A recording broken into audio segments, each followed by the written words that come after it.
Oui, alors je m'explique par rapport à cette affiche. Après le premier confinement, où tout le monde a été pris par surprise, que ce soit le Conseil fédéral ou nos autorités de tutelle, c'est-à-dire Gastro Suisse, ont mis en place un plan de non-contamination, c'est-à-dire des séparations, un certain nombre de tables, des distances entre les tables, des menus à mono-usage, enfin toute une série de mesures pour éviter la propagation du virus. À titre personnel, j'ai dépensé 17 000 francs pour faire des séparations sur la terrasse, pour faire des séparations à l'intérieur de mon établissement, pour être en règle, plus les imprimés des menus, plus les imprimés des petits billets, plus l'application Koga pour ceux qui voulaient mettre ça sur smartphone. Alors, moi, je veux bien, c'est de l'argent qui était dépensé. Depuis le premier confinement, les gens sortent moins. On a déjà moins de chiffre d'affaires, entre 20 et 30% de chiffre d'affaires en moins, et on a quand même des frais. Et là, tout d'un coup, on nous dit qu'il faut fermer.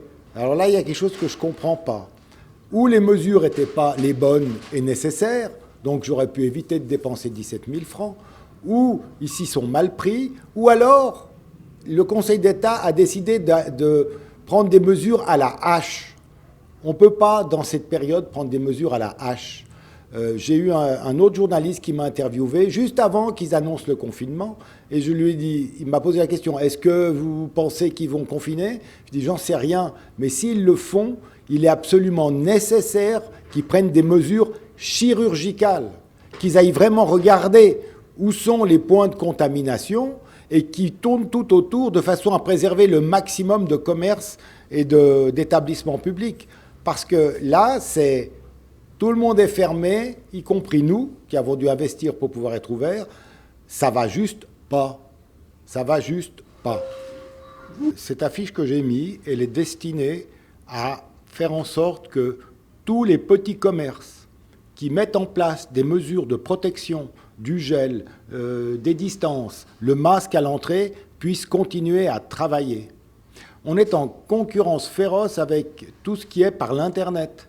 Le monsieur qui veut acheter des boutons, s'il ne peut pas aller à la mercerie, il n'a plus d'autre possibilité que les commander sur Internet. Et si le petite mercerie ne peut pas gagner d'argent, après-demain, il ferme. Alors, si c'est ça qu'on veut, il faut juste le dire. Nous, on s'organisera pour être aussi sur Internet, on fera autrement. Mais on ne peut pas dire, pour éviter l'explosion des cas, on va confiner tout le monde, fermer tout le monde, après la première expérience du premier confinement. La première fois, j'entends, on ne sait pas quoi faire, allez, tout le monde à la maison.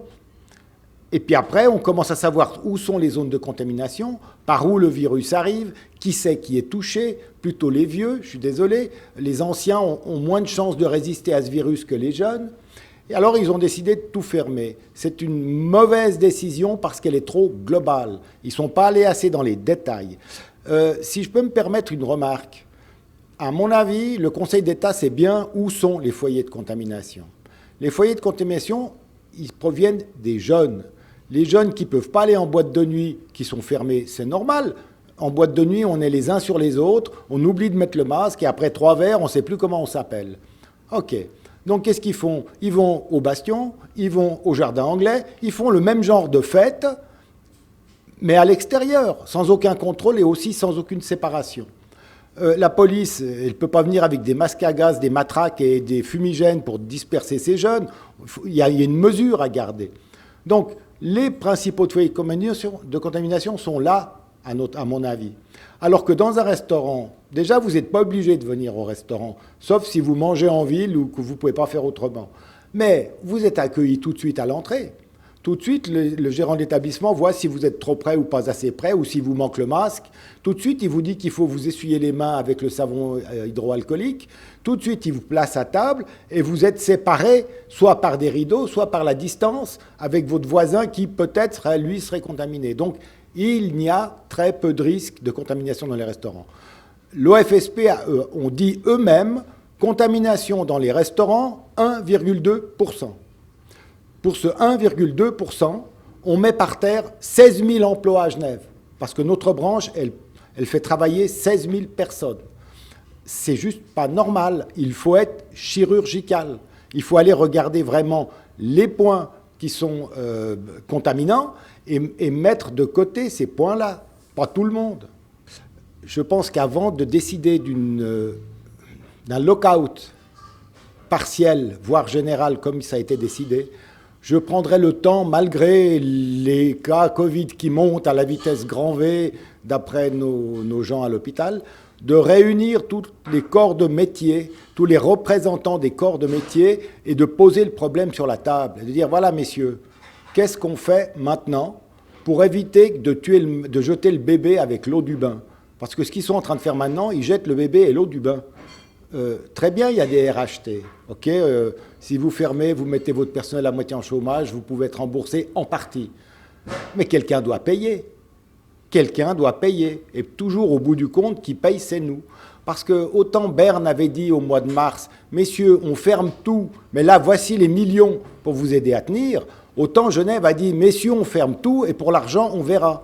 Et ça, c'est pas possible. Les décisions de ne pas aider Genève, vous dites? Ah ben complètement. Vous ne jetez pas de l'avion si vous ne savez pas que vous avez un parachute dans le dos, ou bien. Ou alors vous vous suicidez.